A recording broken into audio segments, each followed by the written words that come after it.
அண்மை செய்தியை பார்த்து வருகிறோம். சென்னை விருகம்பாக்கத்தில் நண்பர் வீட்டில் வசித்து வந்த வழக்கறிஞர் வெங்கடேசன் சடலமாக மீட்கப்பட்டிருப்பதால் அதிர்ச்சி ஏற்பட்டிருக்கிறது. விவரங்களை செய்தியாளர் சுதர்ஷன் வழங்க கேட்கலாம். சுதர்ஷன், வணக்கம். முழு விவரம். வணக்கம். கணபதி ராஜ் மெயின் ரோடு, இது விருகம்பாக்கம் பகுதியில் உள்ளது. இந்த விருகம்பாக்கம் பகுதியில் இருக்கக்கூடிய ஒரு அபார்ட்மெண்ட், அதாவது பிரஸ்டீஜ் மல்டி ஹோம்ஸ் பால்ராஜ், இந்த ஒரு அபார்ட்மெண்ட்ல வெங்கடேசன் இவர் வழக்கறிஞராக இருக்கிறார். இவர் அவருடைய நண்பர் வீட்டுல கடந்த 4 மாதமாக தான் ஒன்றாக வசித்து வருகிறார். இவருடைய நண்பர் வீட்டில்லாத நேரத்துல வழக்கறிஞர் அவருடைய டிரைவராலேயே கொலை செய்யப்பட்டதாக தகவல்கள் சொல்லப்படுகிறது.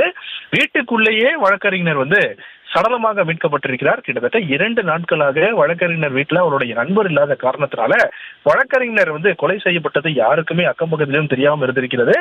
இந்த வழக்கறிஞர் இருந்த அவருடைய, அதாவது அந்த வீடுடைய ஹவுஸ் ஓனர் பார்க்கும்போதுதான் துர்நாற்றம் வீசி வந்தது. அதன் பிறகு அது மட்டும் இல்லாம வீட்டினுடைய கதவும் பூட்டப்பட்டிருந்தது. வீட்டினுடைய கதவு பூட்டப்பட்டிருந்த நிலையில பின்பக்க கதவை உடைத்து உள்ளே பார்க்கும் போதுதான், அதாவது போலீசுடைய உதவியோடு தான் உள்ளே பார்க்கும் போதுதான் தெரிகிறது இந்த வழக்கறிஞர் சடலமாக, அதாவது முகத்தில் வெட்டுக்காயம், தலையில் வெட்டுக்காயம், அந்த கத்தியும் இந்த வழக்கறிஞர் சடலுக்கு பக்கத்திலே இருந்திருக்கிறது. அப்பதான் இவர் கொலை செய்யப்பட்டிருக்கிறது தெரிய வந்திருக்கிறது.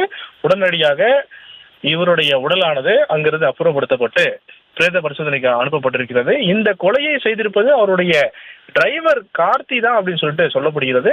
தொடர்ச்சியாக அது மட்டும் இல்லாம இந்த கொலைக்கு யார் மூல காரணம், என்ன காரணத்திற்காக இந்த வழக்கறிஞர் கொலை செய்யப்பட்டார் அப்படின்ட்டு தீவிரமாக போலீசார் விசாரணை செய்து வருகின்றனர். யாரு கொலை செய்திருக்கிறார் அந்த நபரையும் போலீசார் தேடி வருகின்றனர். சந்தேகத்துக்கு உட்பட்ட இந்த கார்த்தி என்ற நபரையும் விடுத்து விசாரணை செய்வதற்கு போலீசார் தீவிரம் காட்டி வருகின்றனர். விருகம்பாக்கம் போலீசார் இது குறித்து தீவிரமாக விசாரணை செய்து வருகின்றனர். சென்னையில அதுவும் முக்கியமாக வழக்கறிஞர் வீட்டில் சடலமாக கொலை செய்யப்பட்டது ஒரு பெரும் பரபரப்பை ஏற்படுத்தியிருக்கிறது.